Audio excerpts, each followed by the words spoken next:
1992, Brasil, Rio de Janeiro. Naquele ano, a Conferência das Nações Unidas sobre Ambiente e Desenvolvimento, também conhecida por Cúpula da Terra, foi um marco histórico socioambiental. De lá saíram documentos importantes como a Convenção da Biodiversidade, da Desertificação e das Mudanças Climáticas, assim como a Agenda 21, com diretrizes para que cada país elaborasse seu plano de preservação e gestão ambiental. Em 2002, em Joanesburgo, na África do Sul, chefes de Estado e especialistas voltaram a se encontrar na chamada Rio+10. Apesar dos esforços e das discussões, os resultados práticos foram considerados fracos pelos gestores públicos e ambientalistas. No ano que vem, 2012, o Brasil volta a ser sede da conferência.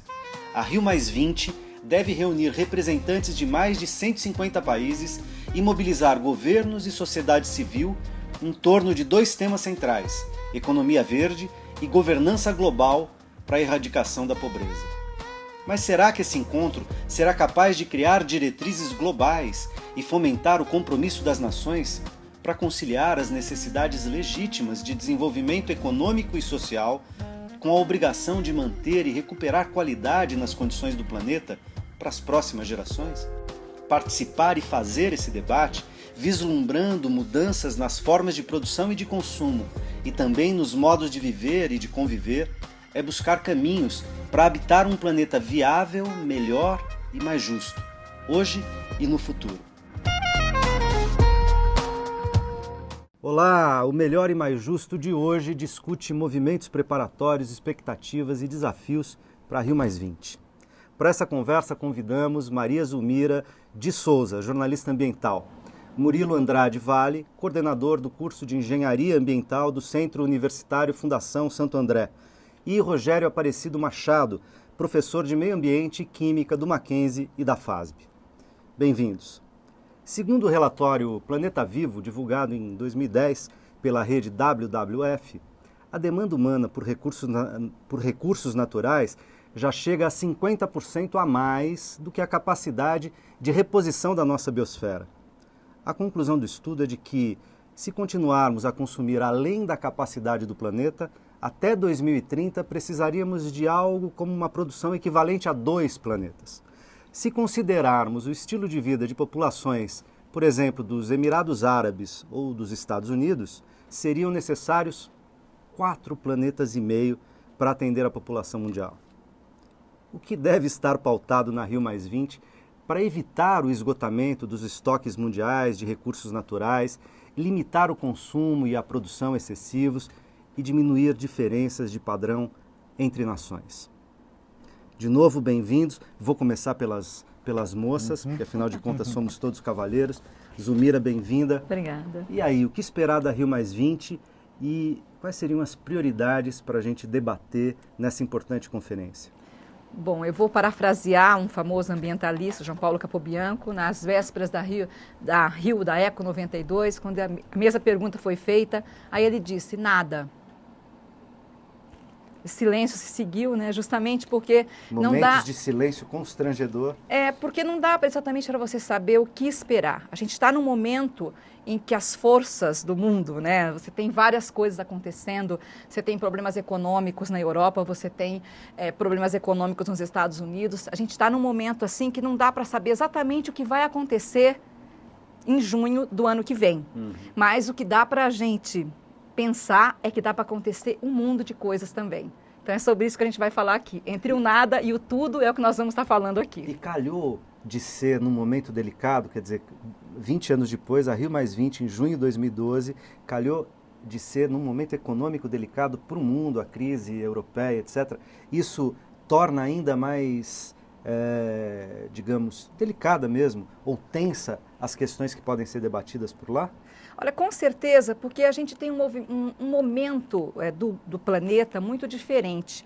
Em 92, nós tínhamos uma emergência. Todo mundo falava que nós estávamos muito próximos de uma grande crise ecológica mundial e esse assunto ele não era tratado com a devida importância e o devido respeito e os dados, né, que nós temos hoje, o devido conhecimento que foram produzidos nessas 2 décadas. Nós tínhamos uma sociedade que não tinha internet, como ela tem hoje, né? Nós tínhamos uma sociedade mais desagregada, organizações começando, organizações não governamentais começando, as empresas também não estavam tão envolvidas nessa temática, que hoje a gente chama de sustentabilidade, né? Então nós tínhamos um panorama completamente diferente.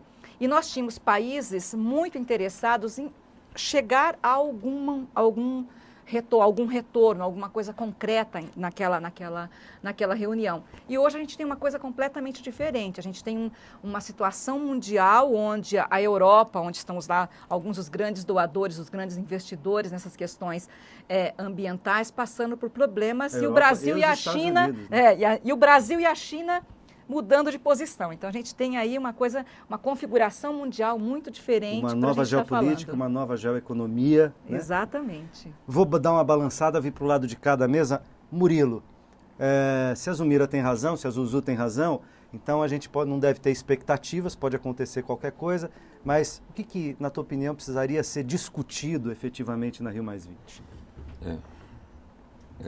Eu acho que, em parte, eu acho que ela tem razão, até porque, infelizmente, esse assunto, muitas vezes, ele permeia meandros que escapam do tecnicismo que é necessário para um assunto dessa monta. E acaba entrando numa vertente política equivocada. A gente vê o Código Florestal, né?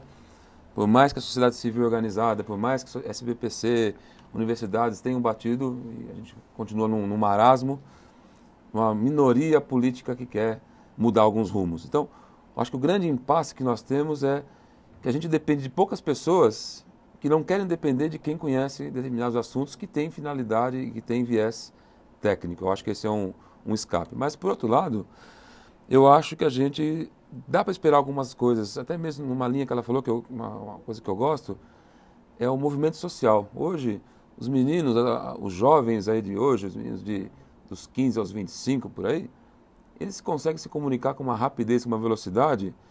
E se consegue derrubar um ditador, se consegue também pressionar algumas coisas, né? Então a gente tem os movimentos sociais ligados ao Facebook, MSN, Companhia Limitada, isso tem ajudado bastante e de certa forma tem trazido uma informação que se tinha dificuldade há 20 anos atrás.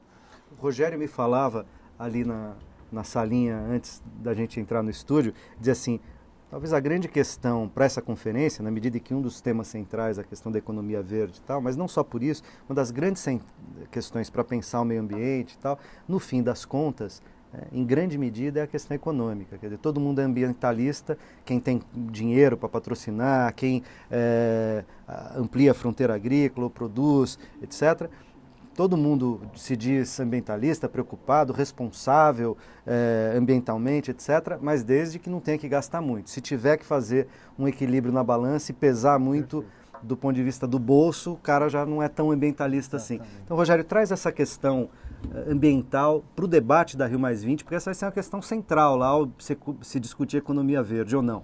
É uma realidade, é uma verdade. Você é muito ecologicamente correto desde que você não tenha dificuldades financeiras. Esquece todo o meio ambiente se eu tiver que passar fome, se eu tiver um problema financeiro, se eu não puder sair com o meu carro, se eu tiver que pegar um ônibus aqui, eu estou lascado, porque ele é lotado. E eu tenho que ir daqui para lá e eu preciso ir de carro. Puxa, mas você vai poluir o meio ambiente. Eu vou fazer o quê? Eu tenho que ir. Se eu não for, eu vou fugir aos meus compromissos. Isso é uma realidade. Outra realidade, não só econômica, nós estamos chegando perto de uma coisa muito delicada, se assim posso dizer, que são eleições. Agora tem um monte de gente que nem sabe o que vai estar falando. A gente está sempre chegando perto de eleições, porque felizmente já estamos numa democracia. Sim. E periodicamente há eleições. Né? Então essa é uma situação fatal. Fatal. Muito bom isso, excelente. Só que agora começa a aparecer gente que nunca falou de meio ambiente, não sabe do que está falando, foi passado a ele para falar tal coisa que muita gente vai gostar, e ele não sabe exatamente até onde vai. E começa ele a prometer coisas, que vamos entrar agora no lado econômico, não dá para cumprir. Não dá para cumprir. Não dá. Nesse momento tem que ter uma estrutura. A economia manda. A economia é o sustentáculo disto. Só que para manter, aí é que está o valor inverso. Para manter essa economia crescendo, você tem que olhar para o meio ambiente, você não vai andar mais. Enquanto você está dando 2 passos agora, com essa economia crescendo, se você não olhar o meio ambiente, você só vai dar 1. Tá tudo bem. Na hora que você der meio passo, puxa, vou começar a pensar grave, como foi em 92. Aí quando eu não conseguir mais dar passo, eu vou ter que dar um jeito. E alguma coisa radical acontece. E nem sempre é inteligente. Nem sempre é bom. Será que eu tenho uma sociedade, como colocou o professor, preparada para isso? Nós sabemos o seguinte, os jovens hoje sabem se expressar, sabem escrever muito bem na internet. Só que ele escreve porquê como PQ na internet. Será que ele sabe exatamente do que ele está vendo? Será que ele tem ciência? Como, por exemplo, na escola, eu particularmente leciono meio ambiente para engenheiros. Quando eu estou falando de meio ambiente para engenheiros, alguns estão no celular mandando recado. Aí eu viro para o aluno e falo, poxa, manda um recado agora. Estou saindo, o professor pediu para eu sair, porque ele está falando de meio ambiente e eu não estou nem aí. É uma realidade. Ah, isso não ocorre. Então, olha, não vamos jogar confete.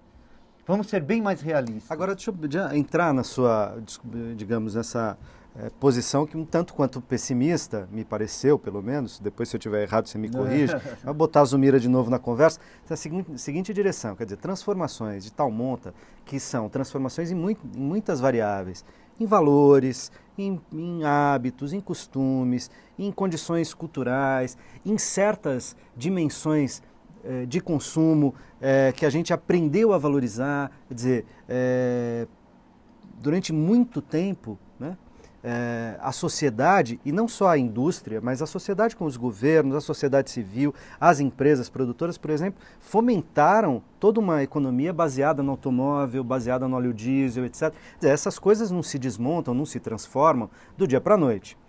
Me parece que claramente a gente terá que construir alternativas para elas ao longo do tempo.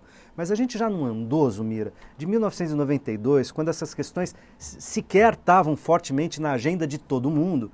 Hoje já é uma preocupação, pode ser uma preocupação distante, pode ser que as pessoas ainda não saibam muito bem o que fazer, não sabem como evitar o carro porque o transporte público não é bom, para dar esse exemplo cotidiano e tal. Mas, de algum modo, a gente já não deu alguns passos?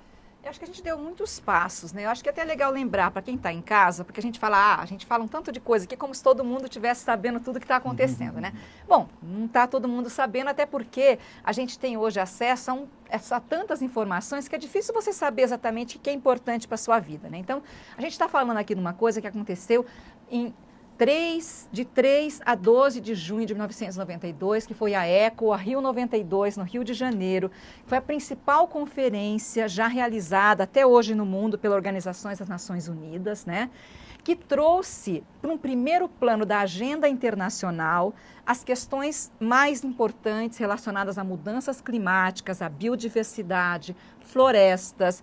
Até então não se falava em sustentabilidade. Essa palavra que a gente vê hoje em tudo quanto é lugar, no programa de TV. Até quase banalizada. Já banalizou, você já nem sabe direito o que significa. Ela nem existia. A gente falava em ecodesenvolvimento, a gente falava em ecologia, meio ambiente. Então, tudo isso, a gente tem aí uma mudança de palavreado, né? A gente tem uma mudança de...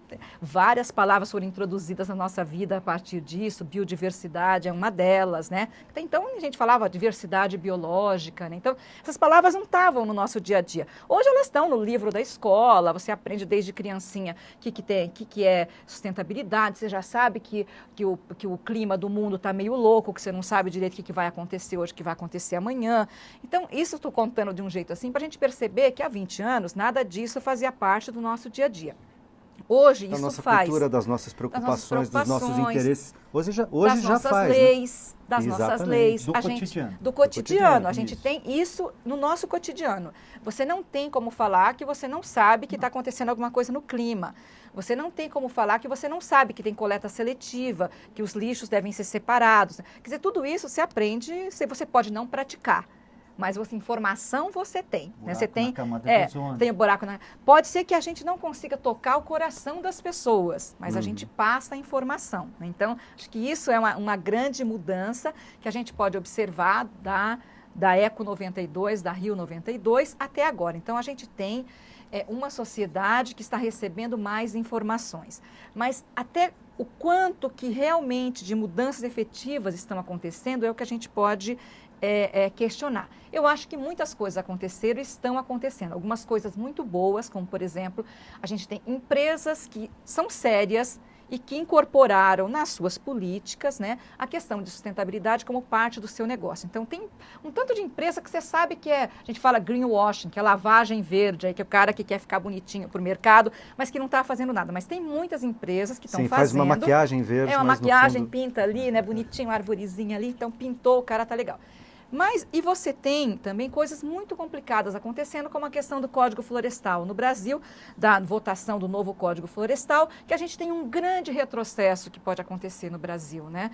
Por setores conservadores, por setores que não entendem a importância da riqueza que o Brasil tem, que se veem num curto prazo só analisando seus próprios interesses, que não consideram os interesses de uma sociedade como um todo. Então, acho que a gente tem dos dois lados, mas o que eu acho principal é que a gente tem informação e condição de saber que as coisas estão acontecendo, e daí a importância desse momento que a gente está vivendo aqui, de estar falando disso, que é mostrar para as pessoas que elas podem agir. A gente tem informação e agora a gente tem capacidade de ação. E de mobilização. Isso. Muito bem. Nós vamos agora para um rápido intervalo e daqui a pouco a gente volta. Até já.